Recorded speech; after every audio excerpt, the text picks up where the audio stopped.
السلام علیکم ورحمۃ اللہ وبرکاتہ۔ بسم اللہ الرحمن الرحیم، نحمدہ ونصلی علی رسولہ الکریم، اما بعد فاعوذ باللہ من الشیطان الرجیم، بسم اللہ الرحمن الرحیم۔ سبحان الذی اسری بعبدہ لیلا من المسجد الحرام الی المسجد الاقصی الذی بارکنا حولہ لنریہ من آیاتنا، صدق اللہ العظیم۔ مختلف پوسٹیں نظر سے گزر رہی ہیں، مختلف قسم کے خیالات لوگوں کے سامنے آ رہے ہیں۔ کچھ لوگوں نے مسجد اقصی کو اپنا کیش کارڈ بنایا ہوا ہے، اے ٹی ایم بنایا ہوا ہے، اور اس کے اوپر کوئی ایک فلسفہ ٹھوک رہا ہے، کوئی دوسرا فلسفہ ٹھوک رہا ہے۔ مثلا ایک جماعت والوں نے کہا جی کہ تمہارے قائد نے یہ کہا کہ مجاہدین وہ بچوں کا خیال کریں اور یہ کریں اور وہ کریں، اور یہ جو ہے مل گیا ہے غیر مسلموں کے ساتھ۔ دوسرے والے کہہ رہے ہیں کہ جی ایسا نہیں ہے، حدیث میں آیا ہے کہ بچوں کو، بوڑھوں کو، عورتوں کو کچھ نہ کہا جائے۔ تو آ جاتے ہیں ان احادیث کی طرف بھی۔ اس سے پہلے بیت المقدس کا مقام کیا ہے؟ میرے نزدیک تو بیت المقدس کے مقام کے لیے، اس کی افضلیت کے لیے دو ہی باتیں کافی ہیں۔ پہلی بات، یہ مسلمانوں کا قبلہ اول ہے۔ آپ صلی اللہ تعالیٰ علیہ وسلم نے بھی اسی کی طرف مڑ کر نماز پڑھی ہے، اور آپ کی خواہش پر اللہ تبارک و تعالیٰ نے قبلے کا رخ پھیر دیا، اور وہ بھی منافقین کے لیے ایک آزمائش تھا۔ جیسے دوسرے پارہ کی پہلی آیت سورۃ البقرہ میں سیقول السفہاء من الناس ما ولاھم عن قبلتہم التی کانوا علیہا، کہ یہ بے وقوف لوگ عنقریب آپ سے کہیں گے، جلد یہ کہیں گے کہ انہیں ان کے قبلے سے کس نے پھیرا۔ قل للہ المشرق والمغرب، مشرق اور مغرب تو اللہ کی ہیں۔ دوسرے کا اللہ فرماتے ہیں اینما تولوا فثم وجہ اللہ، جدھر بھی چہرہ پھیر دو اللہ کو وہیں پاؤ گے۔ آپ صلی اللہ تعالیٰ علیہ وسلم کی خواہش پر اللہ تبارک و تعالیٰ نے قبلے کا رخ تبدیل کیا، تب تک آپ بیت المقدس کی طرف رخ کر کے پڑھتے رہے۔ اچھا، کتنا عرصہ تک بیت المقدس کی طرف رخ کر کے نماز پڑھا؟ آئیے دیکھتے ہیں۔ صحیح بخاری کے اندر آج کل کے نمبرنگ کے مطابق، انٹرنیشنل جو نمبرنگ کی گئی، حدیث کا نمبر ہے 4492۔ راوی ہیں برا ابن عازب رضی اللہ تعالیٰ عنہ۔ وہ کہتے ہیں ہم نے نبی کریم صلی اللہ تعالیٰ علیہ وسلم کے ساتھ 16 مہینے یا 17 مہینے مسجد اقصی کی طرف رخ کر کے نماز پڑھی ہے۔ پھر اللہ تعالیٰ نے ہمیں کعبے کی طرف رخ کرنے کا حکم دے دیا۔ تو میرے خیال میں اس کی افضلیت کے لیے ایک یہ پوائنٹ، اور دوسری بات، اللہ تبارک و تعالیٰ نے آپ کو معراج کروایا، اپنے حضور بلوایا، جنت و جہنم کی سیر کروائی، انبیاء سے ملاقات کروائی۔ سفر کی ابتدا زمین سے آسمان کی طرف ایلیویٹرز زینہ لگتا ہے تو وہ مسجد اقصی سے ڈائریکٹ حرم سے بھی لگ سکتا تھا۔ اور دوسری بات، واپسی پر آ کر آپ مسجد اقصی کے اندر تمام انبیاء علیہم الصلاۃ والسلام کو نماز پڑھا رہے ہیں۔ حرم میں بھی پڑھائی جا سکتی تھی، مسجد نبی میں بھی پڑھائی جا سکتی تھی۔ تو میرے خیال میں بیت المقدس کی افضلیت کے لیے، اس کے مقام کو جانچنے کے لیے یہ دو چیزیں ہی کافی ہیں۔ اور ہر وہ چیز جس کی نسبت نبی کریم صلی اللہ تعالیٰ علیہ وسلم کی طرف ہو جائے، اس کے افضل ہونے میں پھر شبہ کیا رہ جاتا ہے۔ حضرت ابو ذر غفاری رضی اللہ تعالیٰ عنہ آپ صلی اللہ تعالیٰ علیہ وسلم سے دریافت فرماتے ہیں، صحیح مسلم کی حدیث ہے، آج کل کے انٹرنیشنل جو نمبرنگ کی گئی ہے اس کے مطابق حدیث کا نمبر ہے 1190، کہ روئے زمین پر سب سے پہلی مسجد کون سی بنائی گئی؟ آپ صلی اللہ تعالیٰ علیہ وسلم نے جواباً ارشاد فرمایا مسجد حرام۔ پھر پوچھا کہ اس کے بعد کون سی مسجد بنائی گئی؟ آپ صلی اللہ تعالیٰ علیہ وسلم نے ارشاد فرمایا مسجد اقصی۔ پھر انہوں نے پوچھا دونوں کے درمیان، تعمیر کے درمیان وقفہ کتنا ہے، عرصہ کتنا ہے؟ آپ صلی اللہ تعالیٰ علیہ وسلم نے ارشاد فرمایا 40 سال۔ تو جناب، بیت المقدس قرآن مجید میں بالواسطہ اور نام لے کر اگر کسی مسجد کا ذکر ہے تو وہ مسجد اقصی ہے، جس کو خود اللہ تبارک و تعالیٰ نے مسجد کا نام دیا۔ ویسے تو آپ صلی اللہ تعالیٰ علیہ وسلم کی خصوصیت یہ ہے کہ آپ صلی اللہ تعالیٰ علیہ وسلم کے لیے پوری زمین کو، روئے زمین کو ہی مسجد بنا دیا گیا۔ یہ اس امت کی خصوصیت ہے، اس پہ اللہ کا کرم ہے۔ جہاں کہیں دل چاہے مصلی بھی نہ ہو، پاک زمین ہو، شرط یہ ہے زمین پاک ہو، آپ کے پاؤں والی جگہ، سجدے والی جگہ پاک ہے، آپ نماز پڑھ سکتے ہیں۔ لیکن اس کو اللہ نے خود مسجد کہا، مسجد الاقصی، تو اور اس کی افضلیت کے لیے کیا بات رہ جاتی؟ مسلمانوں کی اس سے عقیدت کیوں نہ ہو؟ وہ ایک شاعر جیسے آپ صلی اللہ تعالیٰ علیہ وسلم کو تصور ملا کے کہتے ہیں میری الفت مدینے سے یوں ہی نہیں، میرے آقا کا روضہ مدینے میں ہے۔ مدینہ کیا؟ پرانا نام، قرآن میں بھی آتا ہے یثرب، اب وہ نام تھا، آپ صلی اللہ تعالیٰ علیہ وسلم وہاں پر تشریف لے گئے تو اس کو مدینۃ النبی کہا گیا، اور اس کے بعد آج تک اس کا نام ہی مدینہ منورہ، نوروں والا مدینہ پڑ گیا، چمکا ہوا، چمکیلا۔ تو مدینۃ النبی یثرب نام تھا اس کا، سورۃ الاحزاب کے اندر آتا ہے یہ۔ تو بہرحال کہنے کی بات، ایک شعر کی نسبت آپ صلی اللہ تعالیٰ علیہ وسلم کی طرف ہوئی، وہ پر نور بن گیا، مسجد کی نسبت آپ کی طرف، وہ پر نور بن گئی۔ تو میرے بھائی، اس کی افضلیت کے لیے، اس سے محبت کرنے کے لیے، ویسے تو ساری مسجدوں سے محبت ہے، لیکن اس سے محبت کے لیے ہمیں اور کیا دلیل چاہیے؟ پھر ایک اور حدیث کا مفہوم ہے کہ آپ صلی اللہ تعالیٰ علیہ وسلم نے سفر کو ناجائز قرار دیا، سوائے کوئی شخص حرمین کا ارادہ کرتا ہے اور مسجد اقصیٰ کا ارادہ کرتا ہے، اس کے ماں سوا تو آپ نے سفر کی اجازت ہی نہیں دی۔ ایک حدیث کا مفہوم یہ بھی ہے۔ تو اس سے زیادہ اور افضلیت کی باتیں کیا ہیں میرے بھائی؟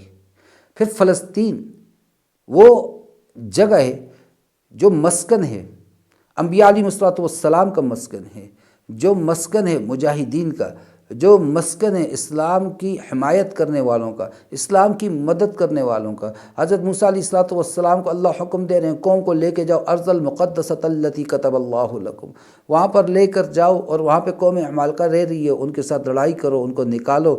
نہ مانے قوم والے، کیا ہوا؟ سورۃ المائدہ کو اٹھا کے دیکھیے، حضرت ہارون علیہ الصلوۃ والسلام، حضرت موسیٰ علیہ الصلوۃ والسلام وفات پا جاتے ہیں۔ پھر بعد میں دور آتا ہے کس کا؟ طالوت اور جالوت بادشاہوں کا دور آتا ہے۔ حضرت داؤد علیہ الصلوۃ والسلام طالوت بادشاہ کے لشکر میں، دوسرا سپارہ بالکل آخری رکوع اٹھا کے دیکھیے، فلما فصل طالوت بالجنود، تو وہاں پر ذکر آتا ہے اللہ تبارک و تعالیٰ نے حضرت داؤد علیہ الصلوۃ والسلام کے ذریعے جالوت کو مارا، وقتل داؤد جالوت، اور پھر اللہ تبارک و تعالیٰ نے اس بیت المقدس کو، اس فلسطین کو واپس مسلمانوں کے حوالے کر دیا۔ تو اس کی ایک بڑی تاریخ ہے۔ حضرت سلیمان علیہ الصلوۃ والسلام جنات کے ذریعے اس کو تعمیر فرما رہے ہیں، اور وہ واقعہ ایک الگ پورے ایک الگ شان رکھتا ہے کہ آپ علیہ الصلوۃ والسلام ٹیک لگا کر اس کے اوپر کھڑے ہیں، اپنے منسعتہ، اپنے اس عصا کے اوپر، اپنی اس ٹیک لگانے والی اس پر، اور اسی حالت میں فوت ہو جاتے ہیں، اور جنات آپ کو دیکھ رہے ہیں، آپ نماز پڑھ رہے ہیں اور وہ کام کیے جا رہے ہیں، مسجد مکمل ہوتی ہے اور ادھر سے ایک دیمک اس عصا کو کھاتی ہے اور آپ گرتے ہیں، تب جنات کو خبر ہوتی ہے کہ یہ تو وفات پا چکے ہیں۔ تو میرے بھائی، اتنی مقدس زمین، اتنی مقدس مسجد، مسلمانوں کا قبلہ اول، اس سے محبت کیوں نہ کریں؟ اب آ جاتے ہیں اس پوائنٹ کی طرف جو میں نے ابتداً کہا کہ آپ صلی اللہ تعالیٰ علیہ وسلم نے منع فرمایا کہ تم جاتے ہو کہیں پر جہاد کے لیے اور وہاں اذان کی آواز سنو تو حملہ نہ کرو۔ آپ صلی اللہ تعالیٰ وسلم نے عورت کو، چھوٹے بچوں کو، بوڑھوں کو مارنے سے منع کیا۔ بالکل حدیثیں موجود ہیں، کوئی بات غلط نہیں۔ میں اس سے بھی ذرا پیچھے چلا جاتا ہوں، سلیمان علیہ الصلوۃ والسلام کے زمانے میں بلقیس ملکہ ہے، اور وہ بڑی عقل والی تھی۔ اس نے اپنے درباریوں سے مشورہ کر رہی ہے، سورۃ النمل کے اندر واقعے کو آپ دیکھ لیجئے، اور وہ کیا مشورہ کر رہی ہے؟ مشورہ یہ کر رہی ہے کہ مجھے بتاؤ، مجھے یہ خط آیا ہے اور اس خط کے اندر یہ بات لکھی ہے کہ بھائی ہم ان کی بادشاہت کو تسلیم کر لیں، ان کے دین کو مان لیں، ورنہ وہ ہمارے اوپر حملہ کر دیں گے۔ اور تم لوگ تو جانتے ہو ان الملوک اذا دخلوا قریۃ افسدوها، کہ جو بادشاہ ہیں، جو فاتح ہیں، جب کسی شہر میں داخل ہوتے ہیں، افسدوها، وہاں کی بلڈنگوں کو تباہ کر دیتے ہیں، اس کی فصلوں کو خراب کر دیتے ہیں، آگ لگا دیتے ہیں۔ وجعلوا اعزۃ اہلها اذلہ، وہاں کے معزز لوگوں کو، وہاں کے اہل نام، اہل شان لوگوں کو وہ کیا کرتے ہیں؟ ذلیل کرتے ہیں۔ وکذالک یفعلون، اگر ہم ان سے بات نہیں مانتے تو پھر یہ بھی ایسے ہی کریں گے۔ تھی بڑی مدبر، بڑی عقل رکھنے والی، حالات لینے کے لیے لوگوں کو تحفے دے کر بھیجا، اور جب انہوں نے واپس آ کے کارگزاری سنائی، سمجھ گئی میرے بس میں یہ چیز نہیں، ان سے مقابلہ کرنا۔ آئی واسلمت مع سلیمان للہ رب العالمین، اور کہا جناب ہم تو یہاں آنے سے پہلے ہی آپ کی حیثیت جان چکے تھے، ہم تو آپ کے پاس کس لیے حاضر ہوئے ہیں؟ اس لیے کہ آپ کے ساتھ آپ کے رب، سارے جہانوں کے رب پر ایمان لے آئیں۔ میں آپ کو اپنی بات بتا رہا ہوں، میں باقی محققین اور باقی تخریج کرنے والوں کی بات نہیں کر رہا۔ آپ صلی اللہ تعالیٰ علیہ وسلم کا زمانے کو لے لیں، جہاد رو برو ہو رہے، اور جہاد کے اندر خواتین آیا کرتی تھیں۔ غزوہ بدر میں ابو جہل اپنے ساتھ گانے والوں کو لے کر آیا ہوا تھا، تو وہ لوگ کچھ مستی کے لیے لایا کرتے تھے، کچھ خدمت کے لیے لایا کرتے تھے۔ آپ صلی اللہ تعالی علیہ وسلم کے ساتھ بھی سفر میں ازواج مطہرات بھی ہوا کرتی تھی، اور وہ کیا کرتی تھی؟ وہ زخمیوں کی خدمت کیا کرتی ہیں، پانی پلاتی، مرہم پٹی کیا کرتی تھیں۔ آپ صلی اللہ تعالی علیہ وسلم کا یہ کہنا عورت کو، بچے کو، بوڑھے کو، شیخ فانی کو نہیں مارنا، وہ بھائی وہ اس وقت ہے جب فتح مکہ کے اندر آپ صلی اللہ تعالی وسلم داخل ہو رہے ہیں، صحابہ فرما رہے ہیں الیوم یوم الملحمہ، آج تو چیتھڑے اڑانے کا دن ہے، آج تو گوشت کے ٹکڑے کرنے کا دن ہے، اور آپ صلی اللہ تعالی وسلم فرماتے ہیں نہ الیوم یوم المرحمہ، آج تو رحمتیں تقسیم کرنے کا دن ہے، اس لیے تو عام معافی کا اعلان کر دیا۔ تو یہ جو کیفیت ہے، بچوں کو ہلاک نہیں کرنا، بوڑھوں کو ہلاک نہیں کرنا، عورتوں پر ہاتھ نہیں اٹھانا، ان کی عزتوں کو پامال نہیں کرنا، وہاں بنی ہوئی عمارتوں کو تباہ نہیں کرنا، فصلوں کو تباہ نہیں کرنا، یہ سارا کچھ ان کی عبادت گاہوں کو خراب نہیں کرنا، یہ تب کی بات ہے میرے بھائی جب فاتح بن کے آپ پہنچ جائیں گے۔ ابھی تک ٹیکنالوجی جتنی بھی ترقی کر گئی، ایسا کوئی بم بنا نہیں کہ جس کے اوپر یہ لکھا جائے کہ ہم تمہیں مار رہے ہیں، فلاں علاقے میں جب تم پھٹو گے وہاں کے بچوں کو، عورتوں کو اور بوڑھوں کو نقصان نہ پہنچانا، صرف جوانوں کو۔ اور پھر بچوں میں بھی کون سے بچے آتے ہیں؟ غزوہ احزاب کو لے لیجئے، 15 سال کی عمر تعیین ہوگی بلوغت کے لیے، اور 15 سال یہ اس وقت عیسی کیلنڈر نہیں تھا، ہجری کیلنڈر تھا، عیسی کیلنڈر کے 14.5 سال اور قمری سالوں کے 15 سال بن جاتے ہیں، تو وہ بچہ بالغ قرار دیا گیا، احکامات اس کی طرف متوجہ ہو گئے۔ تو اب 15 سال کا بچہ، اور آج کے زمانے، اس زمانے میں تو تلوار ہے 8 کلو کی، 10 کلو کی، اب اس تلوار کو بچہ اٹھا بھی نہیں سکتا تھا، اب تو کاربن فائبر کے بنے ہوئے اسلحے آگے، اتنے جدید، لیزر کو لے لیجئے، ایک پین آ رہا ہے، پین پسٹل آ رہے ہیں، اب اس کو چلانا کیا مشکل ہے؟ بچے سے مراد، بوڑھے سے مراد وہ ہیں جو اسلام کے خلاف کوئی دنگا فساد نہ کر رہے ہوں، کوئی شر نہ پھیلا رہے ہوں، جو اسلحہ نہ چلا سکتے ہوں۔ ایسوں کا کہا، ایسے کا نہیں کہا کہ 12 سال کا بچہ ہو اور پسٹل لے کے فائر بھی کر رہا ہو اور اس کو مارنا نہیں ہے۔ کہاں پہ لکھا ہے یہ بھائی؟ یا کوئی بوڑھا ہے 60 سال کا ہے، 70 سال کا ہے، اب ویڈیوز، سوشل میڈیا کا زمانہ ہے نا، آپ دیکھیے کہ ٹینک کے آگے ایک چھوٹا 8 سال کا بچہ بھی آ کے کھڑا ہو جاتا ہے، وہ جا کے ان اسرائیلی فوجیوں کے سامنے جا کے کھڑا ہو جاتا ہے، ان سے تو تکرار کر رہا ہے، اور وہ پتھروں کے ساتھ ان کے ٹینکوں پہ حملہ کر رہے ہیں۔ میرے بھائیوں، بچوں سے مراد وہ بچہ نہیں ہے کہ جو بچہ اسلحہ چلا سکتا ہو، بچے سے مراد وہ بچہ جو اسلحہ نہیں اٹھا سکتا، نہیں چلا سکتا ہے، اور مسلمانوں کے خلاف کوئی شر نہیں کر رہا، بوڑھا کوئی شر نہیں کر رہا، عورت کوئی شر نہیں کر رہی۔ ورنہ آ جائیے سورۃ الممتحنہ کی ابتدائی آیات کا ذرا مطالعہ کیجئے، اس کا شان نزول پڑھیے۔ آپ صلی اللہ تعالی علیہ وسلم ارادہ فرماتے ہیں کہ جس وقت صلح حدیبیہ ختم کر دیا جاتا ہے تو آپ مکہ کے اوپر چڑھائی کا ارادہ کرتے ہیں، کفار سے اس کو پاک کرنا چاہتے ہیں، تو آپ دعا فرماتے ہیں اے اللہ ہمارے اس ارادے کی کفار کو خبر نہ ہونے دینا۔ آپ دیکھیے ذرا اٹھا کے تفاسیر کو، عورت آتی ہے، مدد مانگتی ہے، اپنے لیے وہ ذریعہ معاش طلب کرتی ہے، آپ صلی اللہ تعالی علیہ وسلم کچھ مسلمانوں کو کہہ کر اس کی مدد کرتے ہیں، وہ واپس جاتی ہے، اللہ تبارک و تعالیٰ وہی بھیجتے ہیں کہ یہ جو عورت ابھی آپ کے پاس سے گئی ہے، اس عورت کے پاس آپ کے سارے ارادوں کا کچا چٹھا لکھا ہوا پڑا ہے، لے لیجئے اس سے۔ آپ صلی اللہ علیہ وسلم کو بذریعہ وہی بتایا جاتا ہے فلاں مقام پر آپ 2 قاصد بھیجتے ہیں، جن میں ایک داماد رسول فاتح خیبر حضرت علی رضی اللہ تعالی عنہ موجود ہے، وہ جاتے ہیں، جا کے عورت سے پوچھتے ہیں دے ہمیں، وہ انکار کرتی ہے، آپ اس کے کجاوہ تلاش کرتے ہیں، سامان کی تلاشی لیتے ہیں، نہیں ملتا، حتیٰ کہ حضرت علی رضی اللہ عنہ فرماتے ہیں تو ہمیں دیتی ہے کہ ہم یہ تیرے کپڑے اتروائیں، اور پھر وہ 2، بعض کہتے ہیں بالوں کے جوڑے میں تھا، بعض کہتے ہیں کہ اس کے زیر جامہ میں تھا، اس نے وہ خط نکال کر ان کو دے دیا۔ تو میرے بھائیوں، یہ دھمکی دینے والا کون ہے جس سے بڑھ کر ولایت میں انبیاء کے بعد کوئی نہیں، جو داماد رسول ہے، جن کو دروازہ علم کہا گیا ہے؟ تو میرے بھائیوں، اب کون سی اور دلیل باقی رہ جاتی ہے؟ اور باقی اگر ہم دیکھیں حدیث میں کیا آتا ہے، یہ تم میں سے برائی کو دیکھے اس کو ہاتھ سے روکے، فَإِن لَمْ يَسْتَطِعْ فَبِلِسَانِهِ، ہاتھ سے نہیں روک سکتا، زبان سے برائی کو برا کہے، فَإِن لَمْ يَسْتَطِعْ فَبِقَلْبِهِ، یہ بھی نہیں ہو سکتا دل میں اس برائی کو برا جانے، وَذَلِكَ أَضْعَفُ الْإِيمَانِ، اور ایمان کا آخری درجہ ہے۔ اور دوسری حدیث اس کے ساتھ ملا لیتا ہوں کہ جس کے دل میں زندگی میں کبھی بھی شہادت کا، جہاد کا شوق نہیں پیدا ہوا، وہ منافق ہو کر مرے۔ اب آ جائیں ان دونوں احادیث کو اکٹھا کیجیے کہ فلسطین میں ہم اگر نہیں جا سکتے، آج ویزے کی مجبوری ہے، آج جہاز فلائٹ کی مجبوری ہے، کوئی راستہ نہیں ہمارے پاس جانے کا، اسباب نہیں ہمارے پاس، تو زبان سے تو ان کی مدد کر سکتے ہیں۔ کل کو اللہ پوچھے گا نہیں تم سوشل میڈیا انفلوئنسر تھے، تم میڈیا پرسن تھے، ایکٹیو رہتے تھے، لوگ تمہیں فالو کرتے تھے، تم نے زبان سے نہیں کہہ سکتے تھے کہ مسلمانوں کی مدد کرو، ہاتھ اٹھاؤ ان کے لیے، نہیں کہہ سکتے تھے تم۔ آج اکاؤنٹ بلاک ہوتے ہیں، ہو جائے، چینل بلاک ہوتے ہیں، ہو جائے۔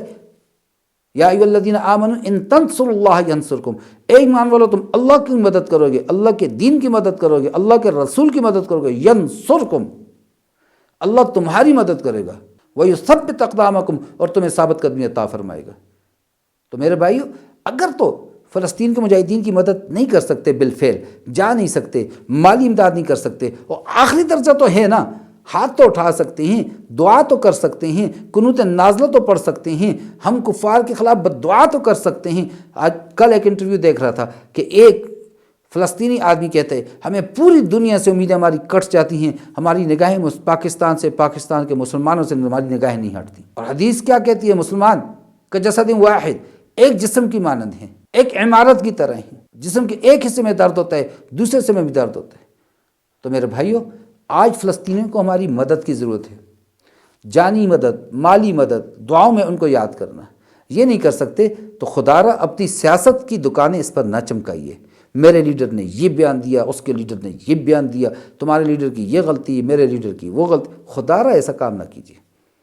اور یہ بھی کہوں گا، ہماری ایک من حیث القوم ہماری ایک بری عادت ہے کہ جب کبھی ہم کوئی کام کر جائیں اور اس کام کے حق میں ہمیں کوئی حدیث یا آیت کا ترجمہ مل جاتا ہے تو ہم فوراً کہتے ہیں ہم نے تو قرآن اور حدیث کے مطابق کام کیے، اور اگر کچھ اس کے برعکس معاملہ ہو جائے تو پھر ہم اس کو کہہ دیتے ہیں مجبوری، کمپرومائز، حالات، اس کا نام دے دیتے ہیں۔ تو میرے بھائیو، یہ مسلمانوں کی غیرت کا واقعہ ہے، یہ مسلمانوں کی غیرت دکھانے کا وقت ہے، یہ مسلمانوں کی حمایت کا وقت ہے، یہ مسلمانوں کو ایک دوسرے کے ساتھ مواخات، ہمدردی کا وقت ہے۔ ہم نے دکھانا ہے کہ واقعتاً مسلمان جسد واحد ہیں، واقعتاً مسلمان ایک جسم کی مانند ہیں، ایک عمارت کی طرح ہیں، اور وہاں پر کسی کی اگر لگے گی، تکلیف ہوگی تو ہمیں یہاں پر درد محسوس ہونا چاہیے۔ ویڈیوز دیکھیں، اپنے بیٹوں کو ٹانگیں اڑی ہوئی، اپنے بیٹوں کو، شہید شدہ بیٹوں کو ہاتھ میں اٹھائے باپ چل رہا ہے، خود بھی بم کے اور گولیوں کے لگے ہوئے زخم اس کو۔ میرے بھائیو، اللہ ہم پر مصیبت نہ لائے، اللہ ہم پر آزمائشیں نہ لائے، ہم اس کے قابل نہیں ہیں، لیکن آ گئی رزم حق کو باطل ہو تو فولاد ہے مومن، تو پھر نکلنا ہے، بڑھنا ہے، اور منہ توڑ جواب دینا ہے۔ وہ جو 1965 کی جنگ میں کہا گیا تھا کہ اٹھو اور بتاؤ ان کو کہ انہوں نے کس قوم کو للکارا ہے، تو ہم لا الہ الا اللہ کی لڑی میں پروئے ہوئے ہیں، ہم سارے موتی ہیں، ہم سارے کے سارے اٹھیں گے، اور ایک ایک کو، وہ کسی بھی مذہب سے تعلق رکھتا ہو، اگر وہ مسلمان نہیں، اسلام کے خلاف شرارت کر رہا ہے تو ہم اس کو مار کر دم لیں گے۔ یہی ہمارا اسلام کہتا ہے اور یہی ہماری سوچ ہونی چاہیے۔ ورنہ میرے بھائیوں، جو حدیث میں آتا ہے منافق ہو کے مرو تو مرو۔ اللہ مجھے اور آپ کو ہر وقت اسلام کی خدمت، اس کی مدد کرنے کی توفیق عطا فرمائے۔ اللہ میرے اور آپ کے خون کو بھی اسلام کے لیے قبول فرمائے۔ اتنا ہی کہنا تھا، وما علینا الا البلاغ۔ السلام علیکم ورحمۃ اللہ وبرکاتہ۔